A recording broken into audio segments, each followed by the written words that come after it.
குளிகை நேரத்தில் ஒரு விஷயத்தை பண்ணால் அது மறுபடியும் மறுபடியும் ரிப்பீட் ஆகும்னு சொல்கிறாளே, அதனால தானே நம்ம இறப்பு வீடு அப்படின்னு வரும்பொழுது இந்த குளிகையை எங்கே பாப்பா அப்படின்னு சொன்னால் அது போன்ற ஒரு மரணம் நடந்திருக்கக்கூடிய ஒரு இறப்பு வீட்டிலே பார்ப்பார்கள். அதுவும் எப்பொழுது அப்படின்னு சொல்லி பார்த்தோம்னா அந்த இறுதி ஊர்வலம் அப்படிங்கிறது துவங்குகிறது அல்லவா, அந்த இறுதி ஊர்வலத்தை துவக்குவதை குளிகை நேரத்திலே செய்வதை தவிர்த்தார்கள்.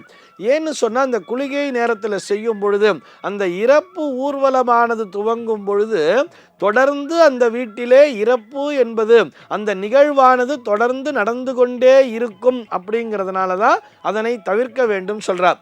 ஒரு துக்க நிகழ்வு என்று வரும் பொழுது அந்த துக்க நிகழ்வினை குளிகை நேரத்திலே துவக்கும் பொழுது மீண்டும் மீண்டும் அந்த வீட்டிலே அந்த துக்க நிகழ்வானது நடந்து கொண்டே இருக்கும். அப்படிங்கிறதுனால தான் அந்த குளிகை நேரத்தை தவிர்க்க வேண்டும்னு சொன்னார்.